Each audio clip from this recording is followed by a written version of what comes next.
Hey there guys, today I'm going to be working on a project that I have thought about for a long time. It is the famed Ron Paulk workbench, and that is what I've got going on so far. This video is just going to be on the top of the workbench because I'm not quite sure if I want to do the lower portion in steel. But anyway, I think it's a good project for people, especially just to get a workbench top that you could put on some sawhorses or something like that, just to get started and be useful for projects. So that's what I'm going to do today. But before I get started, I also want to say a big thank you to the Home Depot Prospective and Ryobi Tools. I'm going to be partnering with them on this project and many others in the future. As you guys know, I have shopped at Home Depot and used Ryobi Tools for many years, so kind of a seamless fit. So let's get started.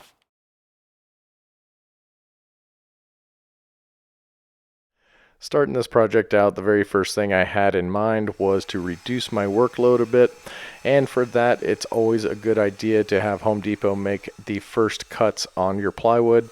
I got 3 sheets of 3/4 inch plywood, and I had them rip off a strip approximately 8 3/4 inches, and these pieces would end up serving as the main dimensions for the sides and the middle of my workbench. And right here I am just cutting them to the length that the bench will eventually be.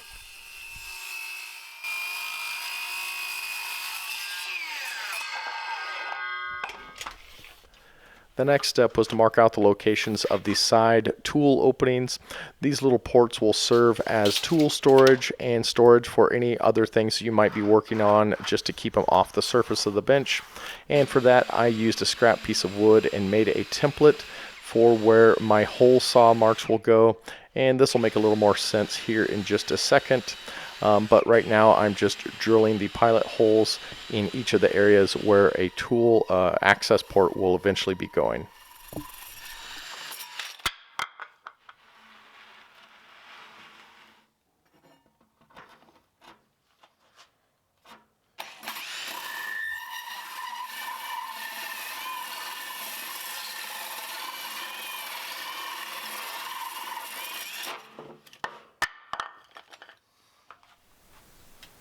Wow, that was quite a bit of drilling, but that new brushless drill just powered right through. If I didn't mention it, I was using a hole saw bit that I had gotten a while back for some cornhole boards. So all of these holes are 6 inches in diameter, and what I'm going to do now is just connect them on the top and bottom with the jigsaw, so they'll make for some nice openings. Alright, so scratch what I just said. I think I'm going to make a change of plans. Instead, I'm going to drill the pocket holes on these side pieces and start assembling this in the bench format.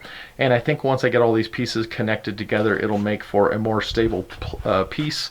So I can start cutting these out with the jigsaw versus having to clamp these in place individually.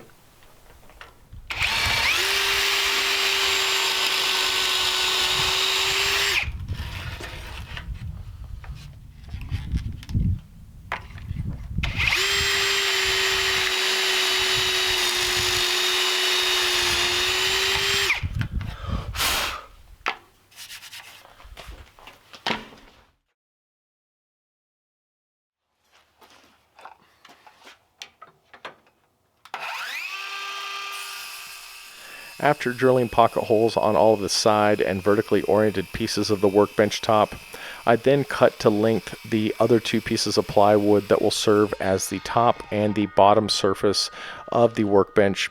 And then I started assembly, and that is just pretty much a lot of glue and pocket hole screws.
Well, at this point, the basic framework of this workbench top is pretty much finished.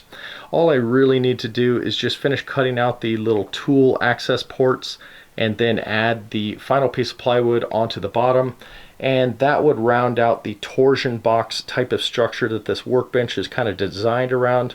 And if you're not familiar with a torsion box, essentially it is just the description of a structure that is made up of a grid of usually like thinner materials that by themselves aren't really that strong. Like this plywood, you can obviously bend it, but it has a lot of shear strength. So when you assemble in a grid of kind of intersecting or perpendicular angles, it ends up making a very rigid and strong structure. But because I like to overbuild stuff, I might add a few more pieces of wood right here in the middle just to give a little more rigidity to the top side, which is laying face down right now. And then I'll probably add a little poly, add that final piece of plywood, and then I'll start kind of finishing it out and making it a little more presentable on the outside.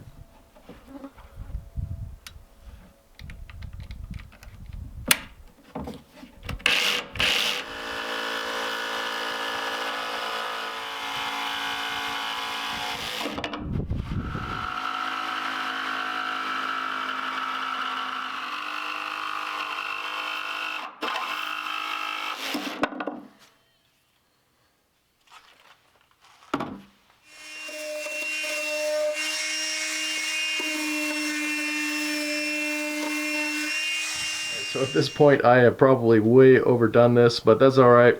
I would rather overdo it than underdo it any day. I did go ahead and add the extra 4 pieces of bracing in those locations, and you can see I've also drilled extra holes just to reduce the extra weight and also to allow me to be able to insert long pieces that I might be working on in there just for kind of temporary storage. And then I cut out the little tool cubbies. And now I will give this some polyurethane inside, do some finish sanding, and then add the final piece, flip it over, and probably do some sort of hole drilling on the top so I can make some clamping points.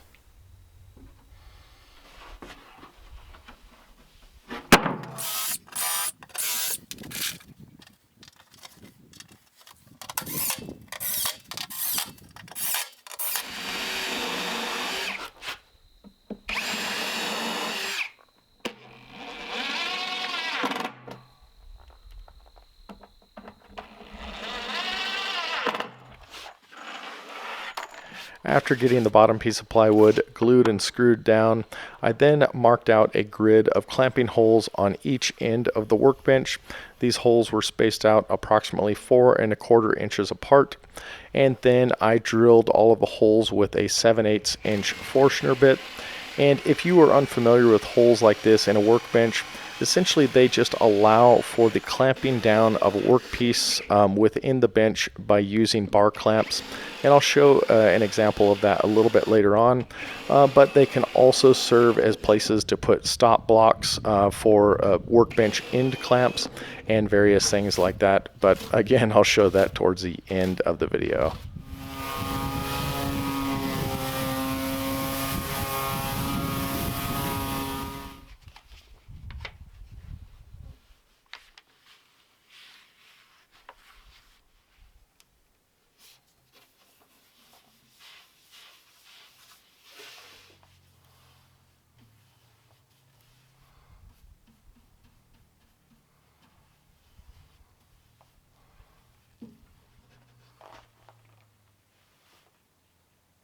Is pretty much done at this point, or at least the top for that matter. So I'll give you a quick little walk around and maybe talk about some of the things that I did not address during the build portion of this.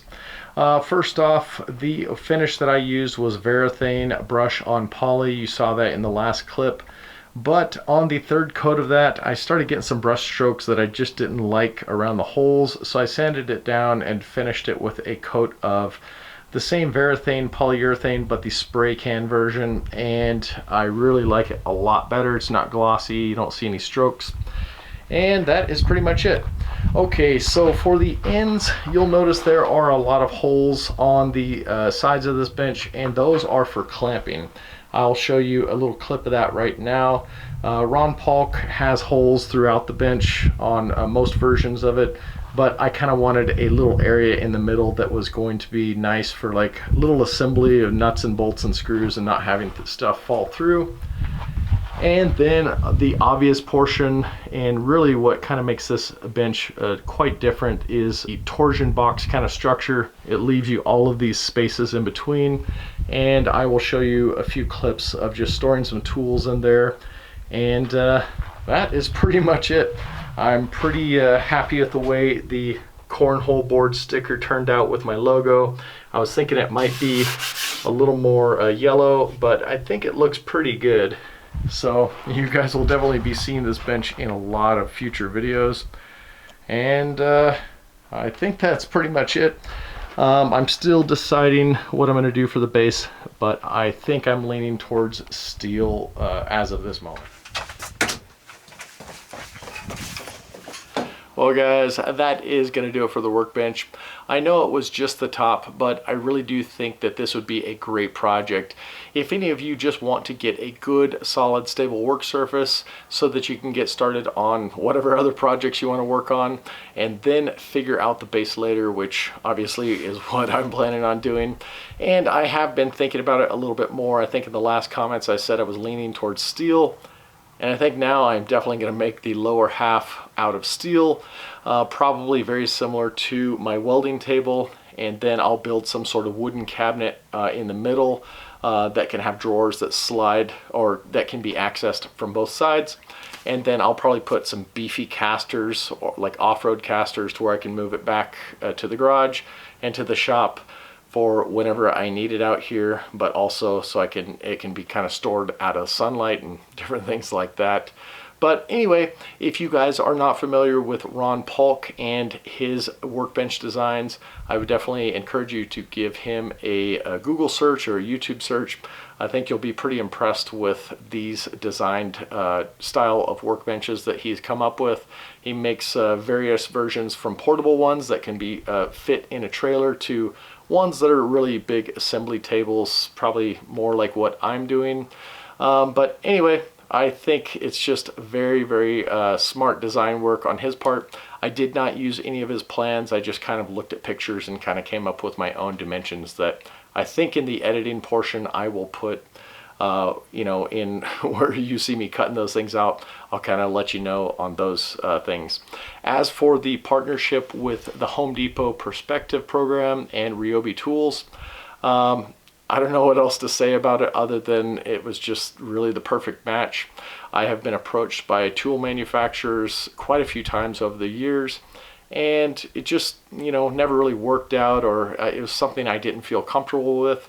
But in this case, I've been using Ryobi tools for 17, 18 years now, and I really do think they're probably the best value in battery operated tools that you can get. So it was a beautiful fit, and virtually every project in here that you see that's made out of plywood or anything else, all the materials came from the Home Depot. So as always, I appreciate you guys watching. Hit the subscribe button, put on the notifications if you want to see more projects like this, and I will see you next time. See ya.